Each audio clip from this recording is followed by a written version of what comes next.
అయితే పవన్ నిన్న ఆంధ్రజ్యోతిలో ఒక శీర్షిక అయితే ప్రచురితమైంది ఎర్రమట్టి దిబ్బలకు ఎసరు అని చెప్పేసి. అండ్ మన ఎర్రమట్టికి సంబంధించి మనం పర్యావరణానికి విఘాతం కలిగించే విధంగా ఎర్రమట్టి దిబ్బలను తవ్వేస్తున్నారని మనం మాట్లాడుకోవడం జరిగింది. అండ్ దీనికి సంబంధించి ముఖ్యమంత్రి కార్యాలయం స్పందించడం జరిగింది. హుటాహుటిన ఎవరైతే దీనికి పర్యావరణానికి విఘాతం కలిగిస్తున్నారో తగిన చర్యలు తీసుకోవాలి అని చెప్పేసి ఆదేశాలు జారీ చేసింది.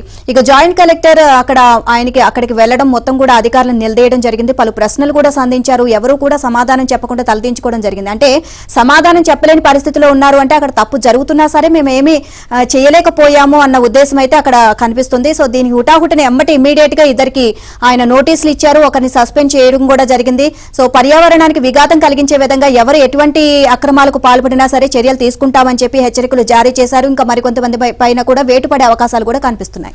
చూస్తే విశాఖ జిల్లా భీమిలి బీచ్ రోడ్లోని భౌగోళిక వారసత్వ సంపద అయిన ఎర్రమట్టి దిబ్బలను తవ్వేయడంపై ఎర్రమట్టి దిబ్బలకు ఎసరు శీర్షికన బుధవారం ఆంధ్రజ్యోతి ప్రచురించిన కథనంపై ముఖ్యమంత్రి కార్యాలయం స్పందించింది. తక్షణమే ఆ ప్రాంతాన్ని సందర్శించి పర్యావరణానికి విఘాతం కలిగించే పనులు ఆపించాలని అధికారులను ఆదేశించింది. ఈ వ్యవహారంపై పూర్తిస్థాయి నివేదిక పంపాలని కోరింది. దీంతో జాయింట్ కలెక్టర్ మయూర్ అశోక్ భీమిలి వెళ్లి ఎర్రమట్టి దిబ్బలలో తవ్వకాలు జరుగుతున్న ప్రాంతాలను పరిశీలించారు. పనులు ఆపించారు. ఇద్దరికి నోటీసులు ఇచ్చి ఒకరి సస్పెన్షన్కు అక్కడికక్కడే ఆదేశాలు జారీ చేశారు.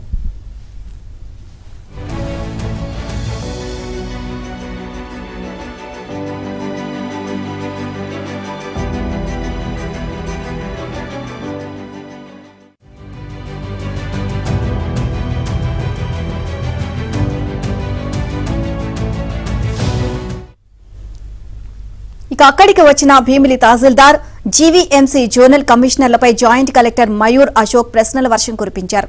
100 ఎకరాలకు పైగా విస్తీర్ణంలో మట్టి కొండలను తవ్వేస్తుంటే ఎందుకు సమాచారం ఇవ్వలేదు అని నిలదీశారు.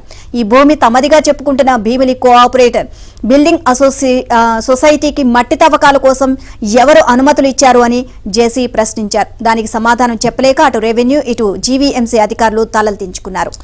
అసలు లేఅవుట్కు దరఖాస్తు చేశారా, మట్టి తవ్వకం అని చెప్పారా అని కూడా జేసీ ప్రశ్నించినట్టుగా తెలుస్తోంది. ఏ ప్రశ్నకు స్థానిక అధికారుల నుంచి సమాధానం రాకపోవడంతో ఆయన అసహనం వ్యక్తం చేశారు. ప్రభుత్వం నుంచి తదుపరి ఆదేశాలు వచ్చే వరకు ఆ ప్రాంతంలోకి ప్రొక్లైనర్లు, లారీలో ప్రవేశిస్తే సీజ్ చేయాలని, పనులు జరిపించే వారిపై కేసులు పెట్టాలని కూడా ఆదేశించారు. ఓవరాల్ గా ఈ అంశానికి సంబంధించి మరింత సమాచారాన్ని మా కరెస్పాండెంట్ నాయుడు అందిస్తారు. నాయుడు, పూర్తి డీటెయిల్స్ ఏంటి?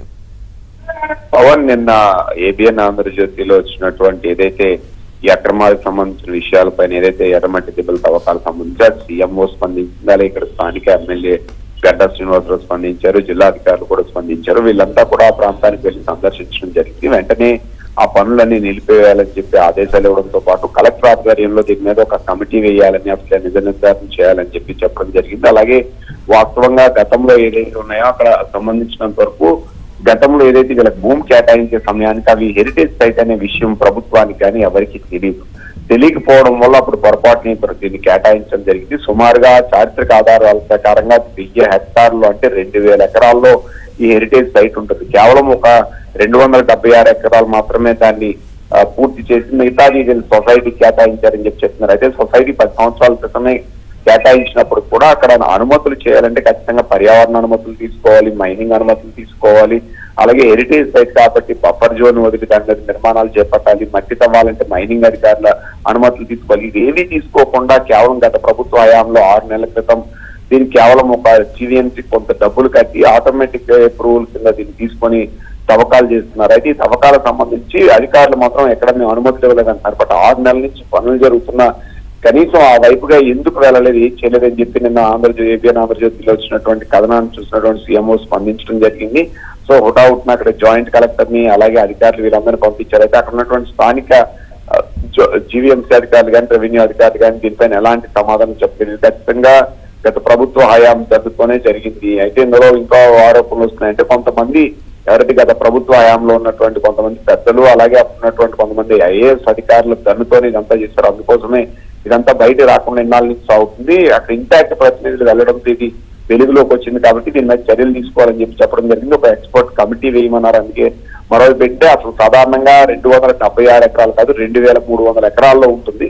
సో వీటిని అత్యంత అరుదుగా, ఎందుకంటే ప్రపంచంలోనే అత్యంత అరుదుగా ఉండేటువంటి ఎర్రమట్టి దిబ్బల్ని నాశనం చేసి ఊరుకునేది లేదని నేను సీఎంఓ ప్రత్యేకంగా ఒక ప్రకటన చేయడం జరిగింది. సో దీని మీద ఎక్స్పర్ట్ కమిటీ వేస్తే అసలు కేవలం ఇప్పుడు వీళ్ళు కేటాయించిన భూములు కూడా పూర్తి స్థాయిలో ఎర్రమట్టి దిబ్బలే. అయితే ఆ విషయం తెలియకపోవడం వల్ల ప్రభుత్వం ఆ సొసైటీకి కేటాయించింది కాబట్టి వాటిని క్యాన్సిల్ చేసి ఖచ్చితంగా వీటిని డెవలప్ చేయాలి. అలాగే వీటిని Okay. రీసెర్చ్ చేసిన వాళ్ళు ఆంధ్ర యూనివర్సిటీలో ఇప్పటికీ చాలా మంది ఉన్నారు, వాళ్ళతో కూడా ఎక్స్పర్ట్ కమిటీ వేసి పూర్తి స్థాయిలో దీన్ని ఒక టూరిజం ప్రాంతంగా డెవలప్ చేయాల్సినటువంటి అవసరం ఉందని చెప్పి చాలా మంది కోరుతున్నటువంటి పరిస్థితి ఉంది. నిన్న జాయింట్ కలెక్టర్ అలాగే రెవెన్యూ జీవీఎంసీతో పాటుగా అక్కడ ఉన్న స్థానిక Right. ఎమ్మెల్యేగా ఉన్న గంట వీళ్ళంతా వెళ్లి పరిశీలించడం జరిగింది. ప్రస్తుతానికైతే అన్ని పనులు నిలిపివేశారు. ఎవరైనా వస్తే ఆ స్వీట్ చేసి అది కూడా సిద్ధమవుతున్నటువంటి పరిస్థితి కనిపిస్తుంది. అధికారుల మేరకు ఇప్పుడు కొంతమంది మీద యాక్షన్ స్థాయి సిబ్బంది కొంతమంది సస్పెండ్ చేశారు, మరి కొంతమందికి సోకాజ్ నోటీస్ ఇవ్వడం జరిగింది.